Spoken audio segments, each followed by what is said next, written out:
I want to talk to you about backing up your photos, and I want to suggest to you a workflow that I've worked really well for me over the years. So the workflow is based on the theory that all your RAW files should be at 3 different locations at all time, to be sure. So if something breaks down, you always have 2 to fall back on. So that's the rule I kind of follow.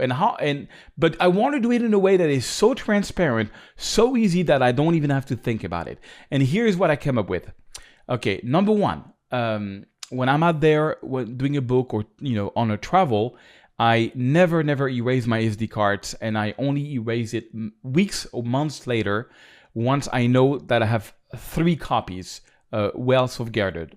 So when I import my photo, I don't know if you remember this, I showed you that I work with like a drawable hard drive. I want to show you what that is. A drawable hard drive is an amazing technology. I completely recommend this brand because the way it works is you basically get a box like this and you put in some different hard drives, and it has a RAID system. So the way it works is if I put in some some RAW files on that machine, it will duplicate. There will be actually 2 copies. So if one hard drive fails, then it's gonna, I can just change that hard drive and I get everything back.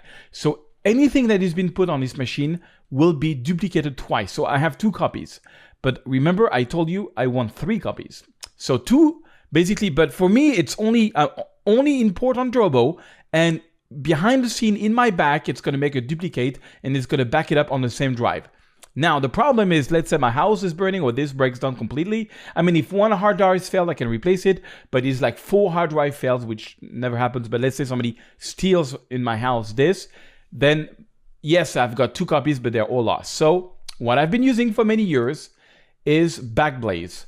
Backblaze is $5 per month, and you can just put it doesn't matter how much data you have, you can just put it up on the cloud. It takes several months to start with.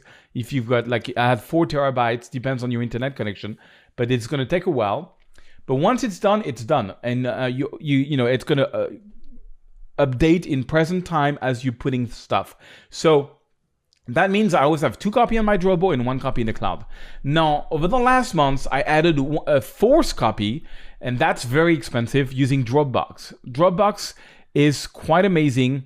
They have this system where you pay $75 per month and you are unlimited. What I love about Dropbox is that they can really read well RAW files. It's a lot easier than Backblaze for me to find photos. Backblaze for me is really like a backup. Dropbox is like, I'm traveling, I need a photo, I need something from my hard drive, it's on Dropbox. So I have basically 2 clouds, one at $5 per month, one at $75 per month. This one is really optional. It's just I travel so much, and every time I travel, somebody wants to have one of my photos, and I know they are all there. All my videos are there, everything is there. So in this way, listen to this. So for example, I just came from Barcelona, okay? I did my entire book there. I've got 5 copies of my RAW files. I got them, I didn't erase my SD card yet. They're all safeguarded, so that's 1 copy. Then I've got 2 copies on my Dropbox with the system I explained to you. Then I got 1 copy on my Backblaze, and I got 1 copy on Dropbox. I mean, before I lose my Barcelona books, it would take probably the 3rd World War. So that's my workflow. That's how I've been doing it. And same thing for my Lightroom catalog. My Lightroom catalog is on my SSD. Remember, I told you it's very important to put your Lightroom catalog on your SSD so it's faster. And my whole SSD is on Backblaze, not on Dropbox, this one. So if I lose my Lightroom catalog, I can get it back. So that's my recommended workflow. There's probably tons of other backup workflow. This is what I've been doing for years and I love it.